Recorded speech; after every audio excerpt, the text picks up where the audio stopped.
Et gens, je suis de retour. Hier, j'ai fait une vidéo, mais en fait, je l'ai effacée. Peut-être que je la referai, mais bon, c'est un petit peu les pattes dans le tapis. Donc, en gros, il y avait une vidéo qui n'est plus disparue. Ouais. Alors, du coup, je connais le titre de la vidéo qui va être toujours les mêmes. Quoi de neuf 2023, toujours les mêmes. J'étais en train de penser à ça encore hier, parce que je regardais des images d'inondations à travers le monde et tout ça. Et je voyais les gens qui réagissaient. Alors, il y en a qui sont plutôt calmes, il y en a d'autres, là, autant des femmes pleurer. Des gens qui sont en panique, quoi. J'ai mis de côté ce qui s'est passé du côté de Maui. Et puis, aujourd'hui encore, je suis passé sur le mur de Magali Robert et j'ai vu une vidéo, un vidéoclip d'un retraité qui était dans un supermarché qui expliquait il est à la retraite, qu'il ne peut pas manger de... Tout ce qui lui reste, une fois qu'il a tout payé, c'est 64 euros. Comme je dis, moi, mon budget nourriture, c'est 10 euros par semaine, hein.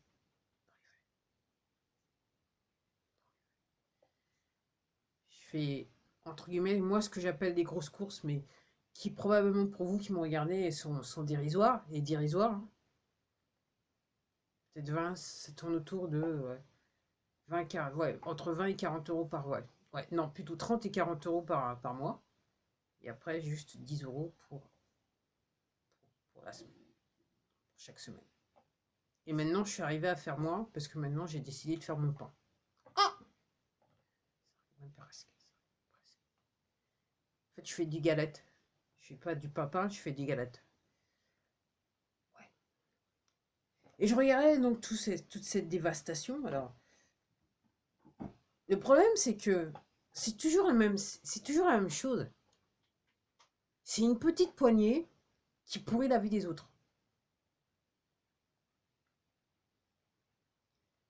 Et malheureusement, c'est toujours le plus grand nombre qui en sont victimes. Et je regarde ça quelque part avec tristesse, et c'est pour ça que je dis, c'est toujours les mêmes. Alors, malheureusement, il y a quand même un grand nombre de ces personnes qui vivent des désastres et qui vivent, enfin, qui survivent, y compris en France, qui survivent. Et il y a quand même une partie qui ne comprend pas ce qui leur arrive, qui vivent ça au jour le jour. Ils sont en mode survie au jour le jour. Si vous êtes en mode survie au jour le jour, vous faites le jeu des poteaux, surtout si vous êtes dans la peur, vous vivez dans la peur et le désespoir. Vous jouez le jeu des poteaux et c'est ce qu'ils veulent. On va me dire, ouais, je suis désolé de vous dire, je crois que depuis, je dirais bientôt plus de... Ouais, je dirais que ça fait peut-être... Non, ouais, ça fait... Bon, allez, je vais dire autour de 10 ans que je vis dans la pauvreté, mais là, j'avoue que depuis... quand 2018 est arrivé, autour de 2017-2018, là, j'étais dans la pauvreté. Je suis de tout ce que... Si je regarde toute mon existence, ok, là, depuis 2018, je suis dans la pauvreté extrême. Et c'est vrai que 2020 n'a pas arrangé les choses. C'est pire. Et pourtant, curieusement, je suis obligée de vous dire, je vis bien. Parce que tout simplement, je le vis bien. Je ne culpabilise pas par rapport à ma situation. D'une part, je ne laisse personne me culpabiliser par rapport à la situation dans laquelle je vis. Par rapport à ce qui s'est passé depuis 2020, quelque part, j'assume plus que jamais. Et je dirais quelque part, c'est plus, je le mets plus comme un badge d'honneur sur ma poitrine. Dans le sens que, à mon sens, je n'ai pas vendu mon âme. Et je l'ai probablement, je l'ai probablement vendu, enfin, je l'ai vendu pendant une grande partie de mon existence, sortant des portes de l'adolescence, en rentrant dans la vie adulte, parce que je voulais faire comme tout le monde, donc j'ai vendu mon âme. Et je dirais au temps d'âge de plus de 55 ans, parce que cette année je vais avoir 50, j'ai eu 55 ans cette année, et ben voilà. J'assume. Et j'ai décidé que j'allais plus vendre mon âme. Parce que je comprends la chose. Et c'est vrai que d'un point de vue spirituel, c'est vachement plus facile à vivre. Et je dirais que vivre dans la pauvreté, ce que ça m'a appris, c'est à maîtriser mes besoins, à faire la différence entre la chose que j'ai réellement besoin et les choses que j'ai pas besoin. Je dirais que, alors, heureusement que l'Afrique, je connais. Et puis, je dirais aussi, j'ai cette chance comparé à ce retraité que je pense que s'il en est là. Moi, je vis dans un endroit, en zone urbaine, où il y a pas mal de magasins du discount. Et des magasins de standard, s'ils veulent écouler leur stock, bah, ils sont obligés de brader les prix, même quand je dirais que, pour vous dire, voilà, la nourriture qui serait classée comme périmée est revendue à prix discount. Donc ça me permet, et je suis pas la seule, ça me permet de vivre, on va dire ça comme ça. Moi, c'est surtout, ça me permet de survivre. Donc, ouais. Mais ce que je dis, c'est toujours les mêmes. Et je l'avais dit dans une vidéo il y a des mois de ça, pour ceux qui sont abonnés, qui s'en souviennent. Je l'avais dit, moi c'est très bien, moi ce que je constate, donc apparemment il y a des gens, des groupes de personnes qui veulent nous aider à nous sortir du Bronx, la situation dans laquelle on est. Et pendant que ces gens-là, alors vous allez me dire, oui, moi ce que je vois, ce qu'ils se considèrent, c'est qu'ils touchent leur salaire toujours à la fin du mois. Ok.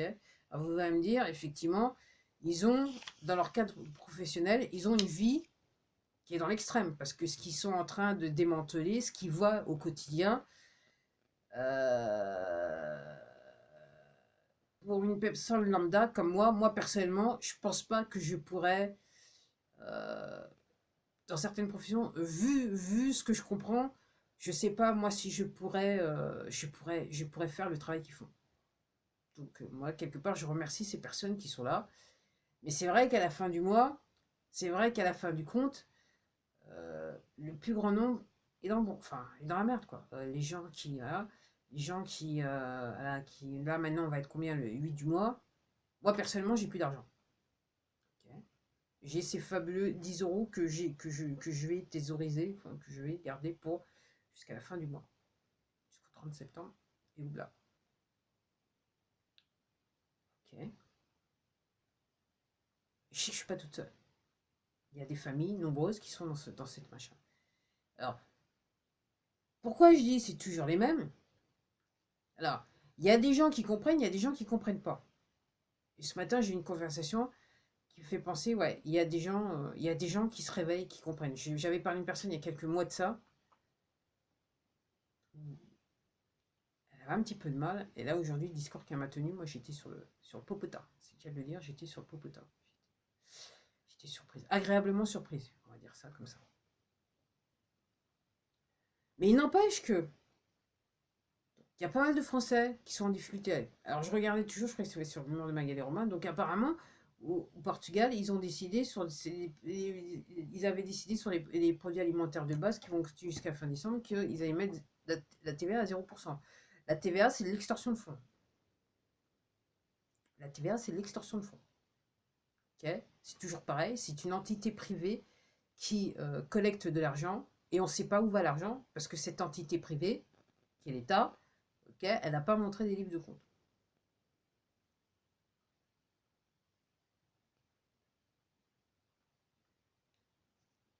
Douane, la TVA, tout ce qui va, les impôts, c'est l'extorsion de fonds pure et dure.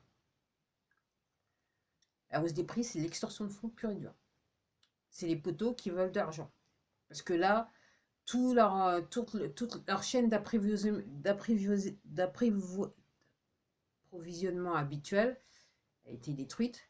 Donc il ne leur reste plus que les impôts.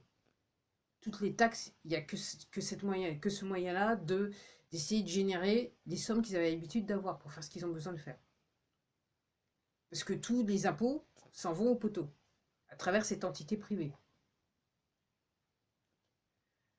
Donc moi, ce que je vois, c'est toujours les mêmes. Qui bavent, le citoyen lambda moyen, tous les gens qui vivent sur le territoire français. Okay, alors il y en a qui comprennent, qui font ce qu'ils peuvent, il y en a qui comprennent toujours pas ce qui se passe et qui vivent, qui voient la difficulté, qui sentent la difficulté, qui vivent la difficulté au quotidien, qui se saignent saignent, qui vont payer tous ces impôts, donc toute cette extorsion. Donc, ils sont victimes ces personnes sont victimes d'extorsion de fonds. Elles peuvent même pas manger à la fin du mois. Et je vous rappelle que le but, c'est que c'est la mort. C'est un but, c'est un état de fait voulu pour entraîner la mort du plus grand nombre. Alors, si on ne peut pas vous affamer, okay, on a essayé de vous faire vacciner. Là, on est en train d'affamer les gens. Et ceux qui ne comprennent pas, ils continuent à faire tourner le système. Ceux qui comprennent quand même elles se demandent qu'est-ce qu'on fait. J'ai dit, moi, ma question, faites ce que vous pouvez faire à votre niveau. En sachant qu'on est sur des organisations criminelles qui ont pignon sur rue et que ces organisations criminelles continuent à tourner parce qu'il y a des gens comme vous et moi qui sont juste intéressés pour avoir un salaire à la fin du mois, pour nourrir leur famille, en sachant pour certains, et eux, je pense que probablement ça va se terminer avec les bracelets, si c'est pas pire, tout dépend des crimes commis, que le vrai résultat, c'est que on veut mettre le plus grand nombre de la population en vraie situation d'esclavage. Et là, maintenant, dans le plan, on est sur du court moyen terme. D'où cette histoire que tout doit se faire à travers un ordinateur, par rapport à travers un téléphone portable, ok, et que maintenant, vous ne pouvez même pas aller à la banque et prendre, entre guillemets, décider ce que vous voulez faire avec votre argent. Vous devez rendre des comptes. C'est partout dans le monde, c'est partout pareil dans le monde. Donc les gens, il faut se réveiller, il faut gamberger. Toujours les mêmes, mais il faut se réveiller.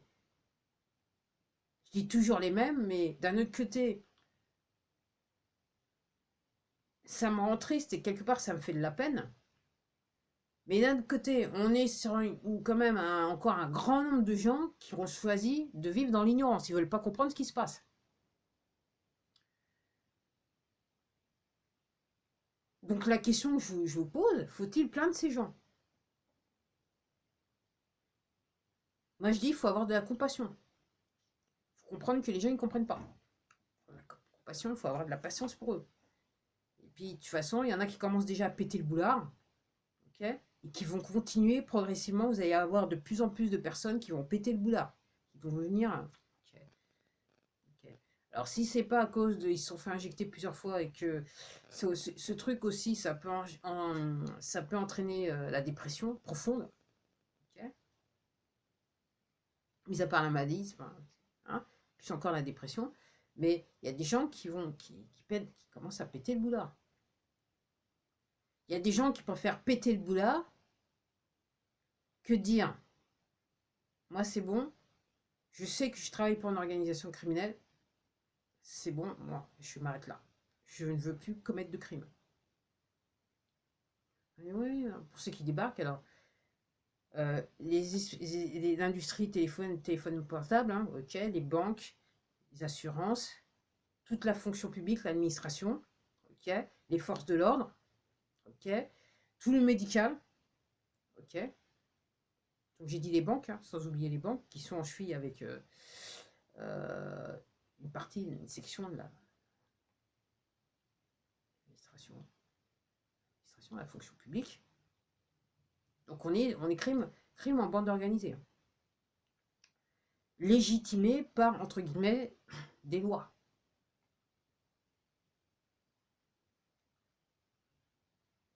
Des lois qui sont là pour renforcer, pour s'assurer que le crime est commis, quelque part. Les gens, il faut marcher. Et comme je dis, c'est toujours les mêmes qui en sont victimes. Si on veut appliquer la loi, ok, c'est toujours les mêmes qui se font gruger par la loi. Ceux qui ont l'argent, ils sont tranquilles. Ou ceux qui font partie du système, avec les poteaux, qui sont réellement dans le système, qui têtent dans le système des poteaux, eux, ça va très bien. Donc, effectivement, c'est toujours les mêmes qui pâtissent.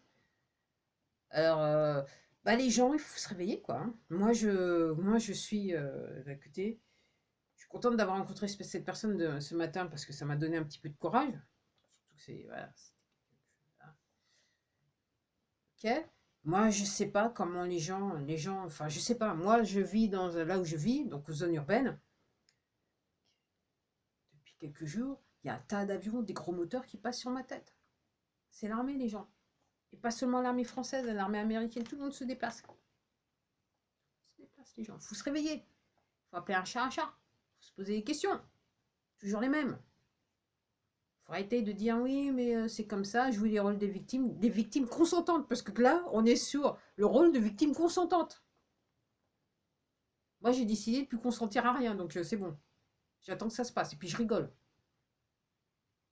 J'ai pas d'argent, mais je rigole. J'ai pas d'argent, mais je rigole de voir comment les gens se donnent du mal pour me prendre le peu que j'ai.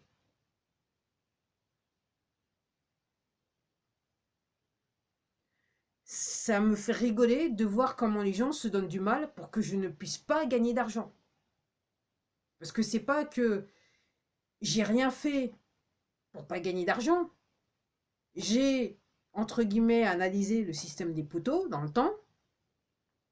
Normalement, en 2016, j'ai vu un début de lumière et je me suis dit, je vais faire ça, ça, ça pour intégrer le système des poteaux et pour générer quelques fonds qui me permettraient de vivre. Je demandais pas, et je demandais pas quelque part des millions, même si à un moment je me suis dit, peut-être qu'il faut effectivement, j'ai cru les conneries, il faut viser le million pour pouvoir avoir, voilà.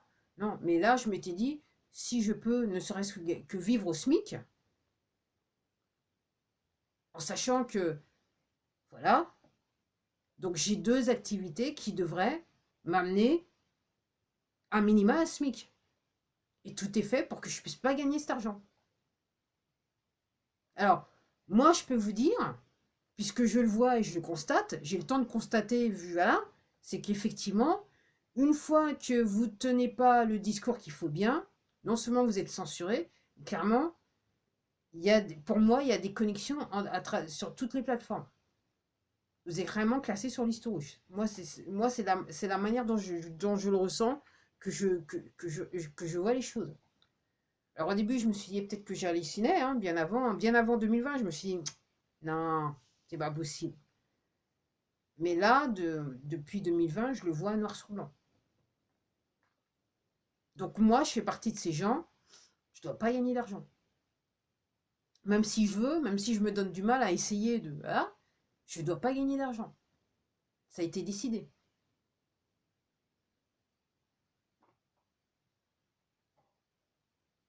Toujours les mêmes. Et pendant cela, vous avez d'autres personnes qui font quelquefois la même chose que moi, ils n'ont aucun problème. Et même sur cette plateforme, hein, soi-disant, je vais aux États-Unis, on voit pas mal de. Effectivement, on entend des histoires sur des YouTubeurs. En France aussi, on a entendu quelques histoires, mais pas bien méchantes, jusqu'à présent. Mais les gens, vous pouvez. Enfin, vous pouvez penser ce que vous voulez, parce que probablement, si vous raisonnez bien, vous allez comprendre ce qui se passe. Seuls les élus. Seuls les élus. Dans le système des poteaux, c'est seuls les élus. Il faut bien lécher, il faut bien téter pour être élu. Puis il faut bien se compromettre pour être élu. Si vous ne faites pas ce genre de choses, vous ne pouvez pas espérer quoi que ce soit. Seuls les élus.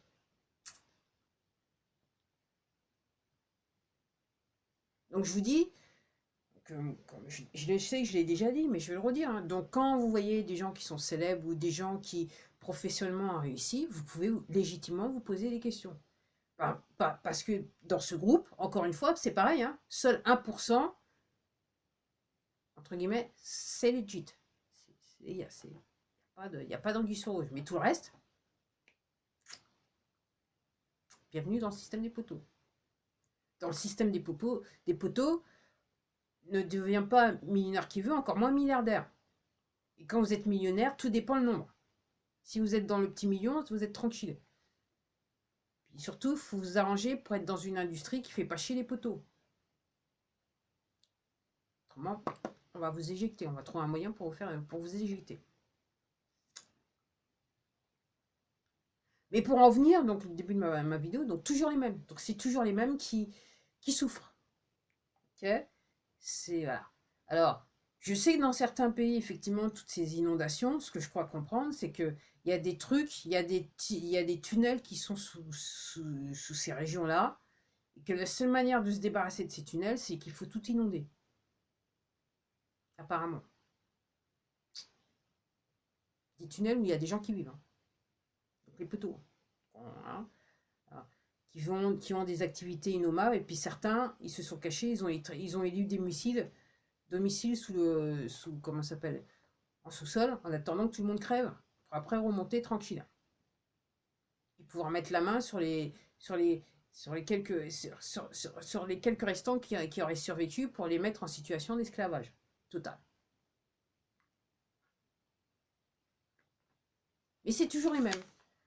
Donc, moi, je veux bien. Donc, moi, ça me... Ok. J'avoue qu'il y a une chose. J'avoue qu'il y a... Pour tout vous dire, il y a une chose que la maladie m'a appris depuis 2014. Quelque chose que j'avais du mal à, à intégrer dans ma vie, c'est la patience. C'est la patience. Alors, la subtilité, la patience, quand on devient patient, c'est qu'on voit les choses pour ce qu'elles sont. Et surtout, la patience vous permet de voir tout le processus. Vous avez maintenant une attention, vous allez dans une attention dans le détail. Et vous voyez des choses, vous comprenez les choses mieux. Donc moi, ça ne me dérange pas d'être patiente, mais je me dis, alors on veut sauver les gens, ok. À la question, alors avant 2020, la vie des gens, c'était pas terrible, mais les gens, je pense que si vous parlez à la plupart des gens, ils vont dire, ouais, je m'en sortais quand même. Là, on est dans une situation où les gens s'en sortent plus. Moi, je suis partie de ces gens, je m'en sors plus. Mais je le vis bien comparé à d'autres. Ok. Comme je dis, je pense que si vous me regardez en vidéo, vous ne me donnez pas l'âge, j'ai peut-être pas l'air d'une personne qui est très stressée. C'est moins qu'on puisse dire, peut-être, probablement, pour vous. Ok. J'avoue que mon stress a disparu lentement mais sûrement à partir de 2020. Je sais ce que c'est d'être stressé quand on est cloué dans son lit, on n'a pas d'argent et on souffre au-delà. La douleur est tellement intense que vous ne pouvez même pas parler, même pas avoir une conversation avec quelqu'un. Juste ouvrir la bouche, c'est un effort trop grand.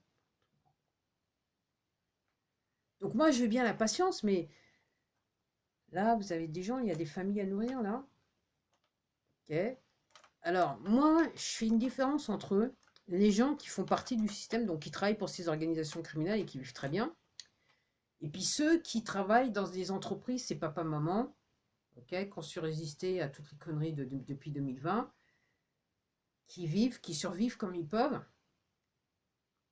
et que depuis 2020, donc clairement, on a attenté à leur vie, on veut que ces personnes disparaissent, à la fois les employés de ces petites entreprises papa-maman et ces entreprises papa-maman, on veut que ces gens-là soient voilà,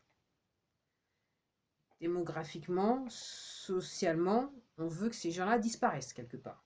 C'est le but, hein, c'est le but recherché. Ok. Euh, Là, ok, moi, alors, je comprends qu'il y a des gens qui veulent bien nous aider, mais là, franchement, je trouve que c'est poussé à la bout, hein. Et c'est toujours les mêmes. Alors, les retraités, alors soi-disant les retraités qui vivent bien. Et il y a dans ce groupe-là, il y a des gens, ils sont tellement, je dirais, le lavage de cerveau a tellement été intense que ces gens-là, ils préfèrent se faire extorquer des fonds plutôt que manger. Parce que pour eux, c'est normal de se faire extorquer. Puisque c'est légal. Ils s'arrêtent là, c'est légal. C'est ce que dit la loi, c'est ce qu'on doit faire. Ils ne se posent pas de questions. Je parlais à cette personne ce matin, je lui ai dit, mais tu sais qu'il y a la loi des finances 2023.